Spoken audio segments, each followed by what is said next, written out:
Well, congratulations. You finished your first book, according to my method.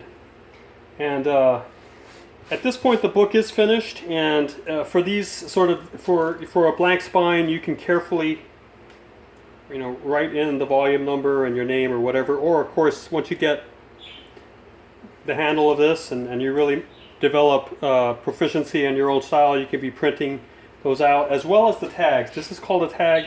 And you can place it right in there, and you can print on the tag as well, and it makes a very beautiful book. The thing about the tag is that there are a couple things that you have to really balance aesthetically. One is that you want to keep the tag in the middle of the book as much as possible, but you also have this gap of green and that gap of green, so you might want to move it over actually. And you don't want to be too close to the boot, and that's about right. And you'll develop your own taste and ability to do that down the line. That's how I would kind of like that. In fact, this tag is a little too big for me, but I'm going to go ahead and use it. And the most important thing to do here is to make sure that when you are going to put a tag on, I call this a tag. By the way, the boots and the tag, those are my terms. I don't really know what the industry would call them, title tags or whatever. For some reason I can't get past the word tag, but there you go. You make sure that you have a marker for this. So I'm going to use this piece of paper. What I mean a marker is, the last thing you want to do is get to gluing and find out that your tag is all crooked or something. So you need a template to follow, a rule, a ruler, if you will, and you can make that very simply on your own just by lining up a piece of paper to the edge of the book, right here, and then just folding it along that line. Okay, so I'm just going to go ahead and do that. Okay, so I know that if I just get this aligned to the front edge, the finger edge, it should be aligned with the spine. It is. That tells me I've got a line that's parallel. This paper edge is parallel to the top of the book. That's what's important. You have to use the book itself as your point of reference when it comes to aligning things. And if I place that tag right there at the top, I think it's a little too high, so I'm just going to drop it a little bit. Okay. And I'm gonna fold it down here, so I have this little edge right here that's gonna help me, so I don't lift this guide up too high. Now I need to find the middle here, and what you need to do is you need to find the middle that looks good to the tag.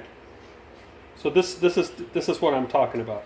You can take your tag and you can bend it just a little bit. Okay, now.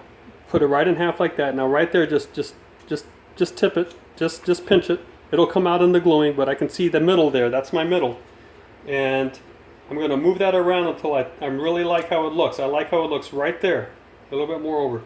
Now I'm going to take this pen and I'm going to write on my guide that line right there. That is where I want the middle of the tag to be. Now notice that if I had done maybe what the logical thing to do is to fold this right. And then you come up with the middle point. That's certainly logically that's the middle of the book, but it's not going to look very good.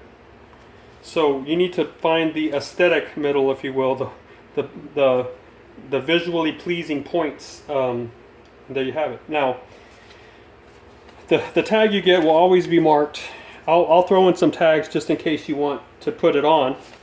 And I don't know if you can see the little paper lines. Pencil lines there, but I'll have a nice B there for blank or back. Back is blank. It means it doesn't have any varnish on it. This does. This has, and sometimes you can just tell because of the gloss, but I'll make sure that the back is clearly marked as the back. But the gluing here is a little tricky. All right, because you need to have the whole thing covered over with glue, and you need to be able to flip it and press it and go for it. So your finger is gonna get glue on it as well, but you're not gonna use this finger. Now, I'm gonna move this over a little bit because I want you to be able to see the gluing process right here. Okay, I'll move it over a little bit more. And this is the front, okay? So what you do is you flip it over and you expose the back and you put it on your waste paper, okay? And you have maybe 1 or 2 dips here that you can do with your glue. And you want to be able at the end to put your finger there, flip it over, move it, place it, drop it, and pat it down, okay? Now to hold this thing steady, I'm going to actually this is the finger I'm using, okay? So that's it. I'm not using any other fingers. This is going to be it. This one is going to go right here. Now I might use the end of my brush too. That's helpful because it's not a finger and I can put it down and not have anything. Okay, I'm going to put my finger over to the edge that is opposite of the hand. So this is my left hand, this is the left edge. I'm going to put it over on the right edge. I'll explain why in a second. Well, let me explain now. I'm going to put glue there, and then I'm going to have to hold this down. I'm going to pick this up, put it here, finish off the gluing, and then when I flip it, that tag is going to be right here. It's going to be just positioned just right on my hand so I can drop it over and pat it down. If I start here and then have to move my finger over here, finish the gluing, and flip it, I'm doing this weird stuff over here. Because although this tag is blank, many times you can have printing on it, and that printing has to come out just right. So you'll experiment with that if you ever do print on a tag before you glue it through a laser printer or inkjet or even just hand printing. Okay, so I'm just, put your blobs in the middle and then just work carefully out of the edges. Here you go. There you go. That's good. See that? That's a good spread. That's a good spread. There we go. And now I felt it move around a little bit, so I'm actually going to pick it up and move it to a whole new part of the page. Because I do not want any glue on that other side. At this point, I'm just finishing off that corner and I'm touching up a little bit. I felt it move, so I moved it back to a clean area. You want a nice full sheet of waste paper there to take care of that. Now I'll bring this back into focus here, into a better scope of the video. There we go. Now it's going to start rolling up on you, so you bring that middle point down in there, you put it right there. You make sure it's nice and straight. You pop it up. Okay, that's a little off. Unfortunately, I don't like that. I'm going to have to move this back. This right here, that was bad form, and I'm sad that it got onto the video, but I'm going to have to fix that. I know I can save it. I know I can save the book. There we go. That's straight.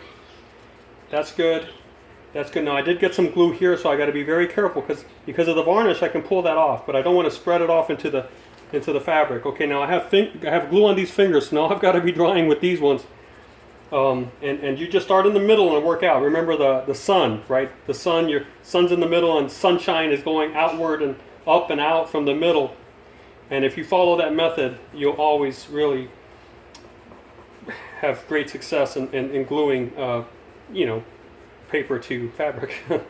And now, right now, just press down those edges, make it look good, and you're done.